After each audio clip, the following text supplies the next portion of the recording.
നമുക്കിപ്പോൾ ഏറ്റവും കൂടുതൽ ആവശ്യമായിട്ട് വന്നിരിക്കുന്ന ഒരു ചെടിയാണ് ഈ കാണുന്ന സാൽവീരിയ എന്ന് പറഞ്ഞ ഫ്ലോട്ടിംഗ് അക്വാട്ടിക് പ്ലാന്റ്. ഒരിടയ്ക്ക് നമുക്ക് വളരെ അത്യാവശ്യമുള്ള സമയത്ത് ഈ പ്ലാന്റ് വളരെ കുറവായിരുന്നു നമ്മുടെ കയ്യിൽ. മഴയും അതുപോലെ തന്നെ സൺലൈറ്റ് കുറവാണെന്നുണ്ടെങ്കിൽ ഇതിൻ്റെ ഗ്രോത്ത് വളരെ സ്ലോ ആവും. പിന്നെ ഈ ചെടി ഞാൻ ഡയറക്റ്റ് സൺലൈറ്റിൽ കൊണ്ടുവച്ചിട്ട് കുറേ കേടായി പോയിരുന്നു. അതിനുശേഷമാണ് വീണ്ടും ഞാൻ ഈ ട്രസ്സിനടിയിൽ കൊണ്ടുവന്ന് വെക്കുന്നത്. അതിനുശേഷം അടിപൊളിയായിട്ട് തന്നെ വളരാനായിട്ട് തുടങ്ങിയിട്ടുണ്ട്.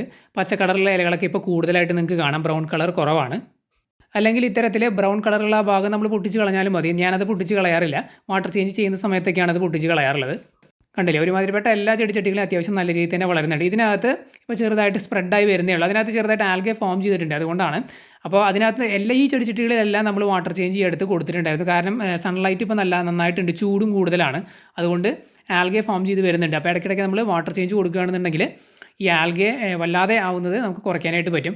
കാരണം ഈ ഒരു ചെടി ഫുള്ളായിട്ട് സ്പ്രെഡായി കഴിഞ്ഞ് കഴിഞ്ഞാൽ പിന്നെ ആൽഗെ വരില്ല. ഇതുപോലെ വെള്ളത്തിൻ്റെ ഗ്യാപ്പ് ഉണ്ടെന്നുണ്ടെങ്കിൽ ആ ഗ്യാപ്പിലൂടെ സൺലൈറ്റ് കടന്നിട്ടായിരിക്കും ആൽഗെ ഫോം ചെയ്യുന്നത്. ഇതുപോലെയൊക്കെ കണ്ടില്ലേ, നമ്മൾ കുറച്ച് ചെടികൾ മാത്രമേ ഉള്ളൂ എന്നുണ്ടെങ്കിൽ അതിനകത്ത് സൺലൈറ്റ് അടിച്ചിട്ട് ആ വെള്ളത്തിൽ ഈ ആൽഗെ ഫോം ചെയ്യാനായിട്ട് തുടങ്ങി. ഇത് ഫുള്ളായിട്ട് സ്പ്രെഡായി കഴിഞ്ഞാൽ പിന്നെ ആൽഗെ വരില്ല. ഇങ്ങനെ ഗ്യാപ്പ് വരാനുള്ള കാരണം എന്താണെന്ന് വെച്ച് കഴിഞ്ഞാൽ നമ്മൾ ഈ ബ്രൗൺ കളറിലുള്ള കുറേയൊക്കെ എടുത്തു കളഞ്ഞു. അതായത് ഡയറക്റ്റ് സൺലൈറ്റിൽ കരിഞ്ഞു പോയ കുറേ എണ്ണമൊക്കെ നമ്മൾ എടുത്തു കളഞ്ഞു. അതുകൊണ്ടാണ് ഇങ്ങനെ വെള്ളത്തിൻ്റെ ഗ്യാപ്പ് വന്നത്. അപ്പോൾ ചെടിച്ചട്ടികളിൽ നല്ല രീതിയിൽ തന്നെ സ്പ്രെഡ് ആവാനായിട്ട് തുടങ്ങിയിട്ടുണ്ട്. പിന്നെ നമ്മളിത് ആ ഒരു ചെറിയ ടാങ്കിൽ നമ്മൾ കുറച്ച് നാൾ മുമ്പ് പണിത ആ ഒരു സെറ്റ് ചെയ്ത ചെറിയ ടാങ്കാണ്. അതിനകത്ത് ഫുള്ളായിട്ട് സ്പ്രെഡായിട്ടുണ്ട്. അപ്പോൾ അതിൽ നിന്ന് ഞാൻ കളക്ട് ചെയ്യുന്നുണ്ട്. ഈ ചെടിച്ചട്ടികളിൽ നിന്ന് കളക്ട് ചെയ്യാറുണ്ട് കുറച്ചൊക്കെ.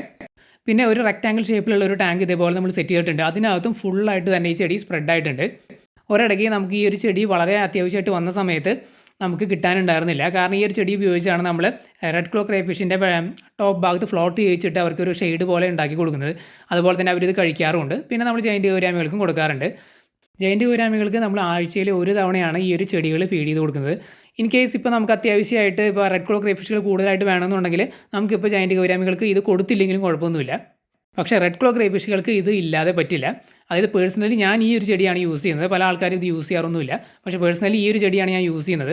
ഈ ചെടി നിങ്ങൾക്ക് എല്ലാവർക്കും അറിയായിരിക്കും. ഇത് നമ്മുടെ പാടത്തൊക്കെ ഫ്രീ ആയിട്ട് കിട്ടുന്ന സാൽവീനിയ എന്ന് പറഞ്ഞ ചെടിയാണ്. ഇത് ഈസി ആയിട്ട് ഇതുപോലെ ടാങ്കുകളിൽ നമുക്ക് വളർത്തിയെടുക്കാവുന്നേ ഉള്ളൂ. മീനുകൾക്ക് നല്ല ഷെയ്ഡും കിട്ടും. അതുപോലെ തന്നെ അവർക്ക് തീറ്റയായിട്ട് കഴിക്കാനും പറ്റും.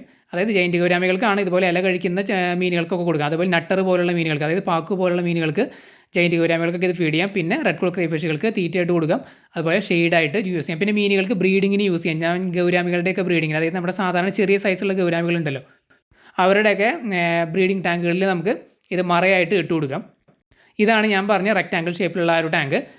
ഈ ഒരു ടാങ്കിലും ഫുള്ളായിട്ട് തന്നെ നിങ്ങൾക്ക് കാണാൻ സ്പ്രെഡായിട്ടുണ്ട്. അപ്പോൾ ഇതിൽ നിന്ന് ഞാൻ കളക്ട് ചെയ്യുന്നുണ്ട് ചെടികൾ. ചുരുക്കി പറയുകയാണെന്നുണ്ടെങ്കിൽ സാൽവീനിയ ആവശ്യത്തിന് നമുക്കിപ്പോൾ പല സ്ഥലങ്ങളിൽ നിന്ന്, പല ടാങ്കുകളിൽ നിന്നായിട്ട്, ഈ പറഞ്ഞ പോലെ ചെടിച്ചട്ടികളിൽ നിന്നായിട്ട് നമുക്ക് കളക്ട് ചെയ്യാനായിട്ട് കിട്ടുന്നുണ്ട്. അപ്പോൾ ഞാനിപ്പോൾ ഈ ഒരു ഫ്ലോട്ടിംഗ് ആയിട്ടുള്ള ഈ ഒരു ചെടി, ഈ ഒരു വെറൈറ്റി മാത്രമാണ് ഫോക്കസ് ചെയ്യുന്നത്. ഇതിപ്പോൾ പല സ്ഥലങ്ങളിലായിട്ട് നമ്മൾ ചെയ്യുന്നുണ്ട്. വേറെ ചെടികളുടെ ഒന്നും ആവശ്യം വരുന്നില്ല. ഇപ്പോൾ മീനുകൾക്ക് ഫീഡ് ചെയ്യാനാണെങ്കിലൊക്കെ ഈ ഒരു ചെടി മാത്രമാണ് നമ്മൾ ഫോക്കസ് ചെയ്ത് വളർത്തുന്നത്. വേറെ ചെടികളെന്നൊക്കെ ഞാൻ ഉദ്ദേശിച്ചത് ഈ പറഞ്ഞ പോലെ നമ്മുടെ വാട്ടർ ക്യാബേജ്, അതുപോലെ തന്നെ അസോള, അത്തരം ചെടികളാണ് ഞാൻ ഉദ്ദേശിച്ചത്. അതിലൊന്നും ഇനി നമ്മൾ ഫോക്കസ് ചെയ്യുന്നില്ല. ഈ ഒരു ഒറ്റ ചെടിയിൽ മാത്രമാണ്, അതായത് തീറ്റയ്ക്ക് കൊടുക്കാനുള്ള ചെടിയായിട്ട് ഈ ഒരു ചെടി മാത്രമാണ് നമ്മൾ ഫോക്കസ് ചെയ്യുന്നത്.